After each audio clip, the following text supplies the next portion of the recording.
and this is your March 3rd, 2024 lesson. The one on the left is what we started with, so let's just take a look here without looking at the others. Okay, so great posture, we like that. So you take it back. This, the shaft is in a good spot. It's parallel to your toe line. The toe of the club is up, which is really good. It seems like you might have all broken down the left arm to begin with there. But this isn't a bad position. Now, yeah, the butt of the club is moved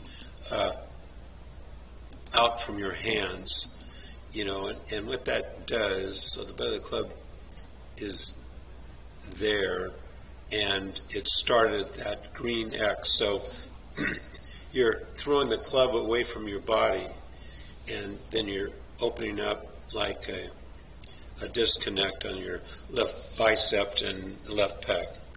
Okay, so that doesn't cause any great trauma, but it doesn't give you the right structure. We want something, relatively firm through there as opposed to kind of the floating thing. But it's probably not causing any great trauma. So that position is good enough.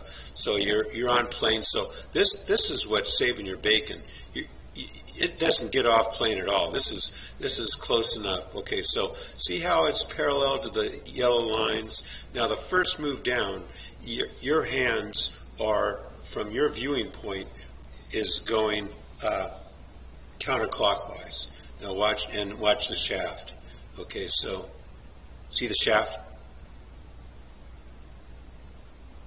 See it's steep in relation to that. So your hands are going counterclockwise from your view, and they should be going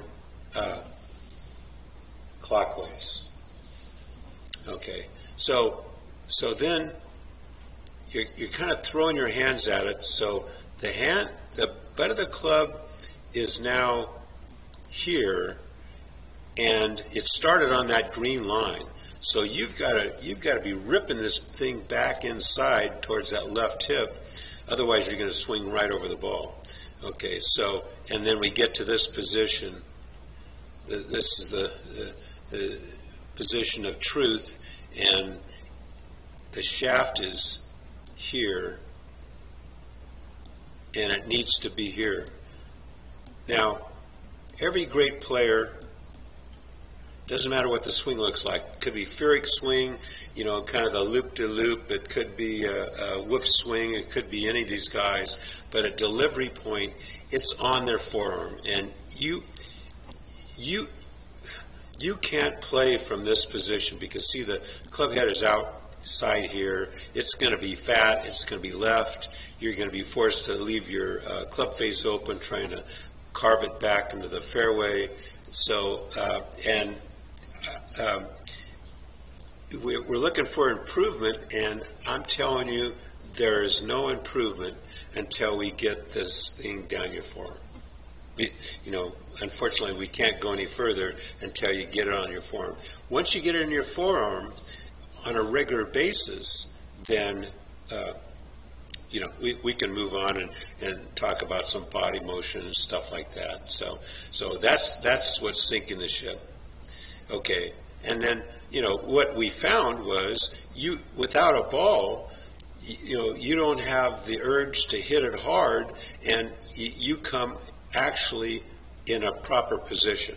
Remember, we got to practice swing. I don't quite have it with the on the scope, but on the monitor, but your swing will look pretty good. So good points here. The swing is better, like that left knee is kicked out, over your toe line, so that's a problem. And you can see the heel right there. It's raising. Okay, and the guys that raise their left heel, they roll the foot first and then they raise it. Well, the left foot is on the side, but I don't think you need to raise that. Raising that heel is making that knee jump out. So I think you can just make a turn and get that left knee pointed behind the ball. But anyway, but the knee action down, the right knee is better, right? So it used to pop out past the toe line, which caused all sorts of problems. So that move is better. Okay.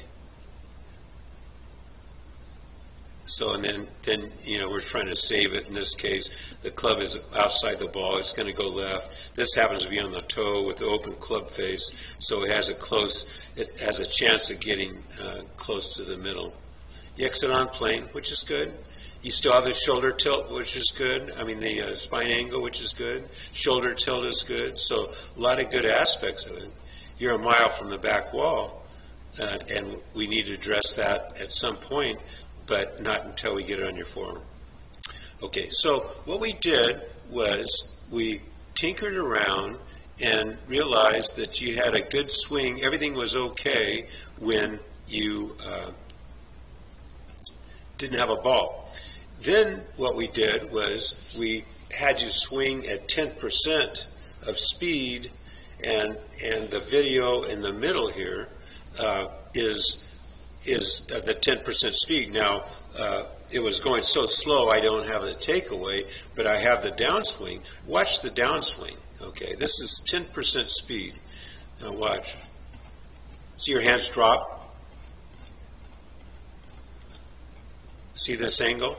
Hasn't steepened. And then it starts shallowing. See that? This is beautiful. See how it's shallowing? Way different than the really swing, the other swing. Okay? And then look where it is. Look where this is. This is really good. So again, I think this was at the 10% swing. So here's the shaft. And then more importantly, or just as important, you're at this point that the club head is slightly behind your hands, where it should be.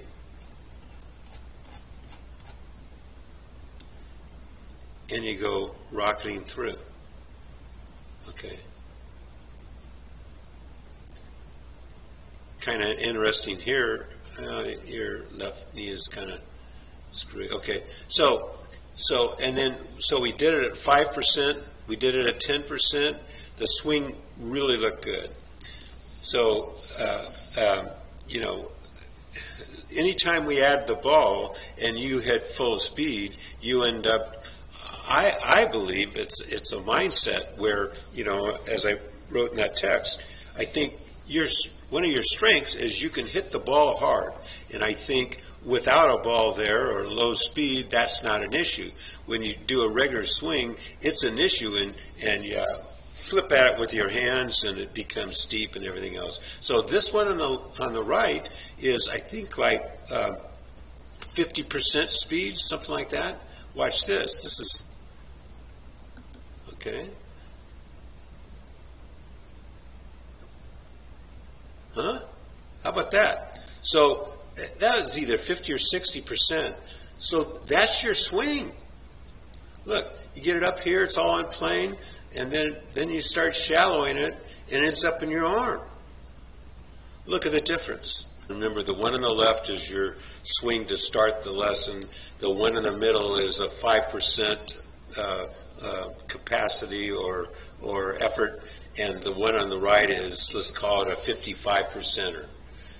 The swing is good. I think you can play at the 60% on the one on the right, but I would definitely try it on the range. But the world of difference on the one on the right and left is the one on the left, you're trying to kill the ball. The one on the right, you're kind of trying to smooth it. The ball just happens to get in the way. That changes the mindset. That smooths out the swing. You don't have this over-the-top move with the shaft.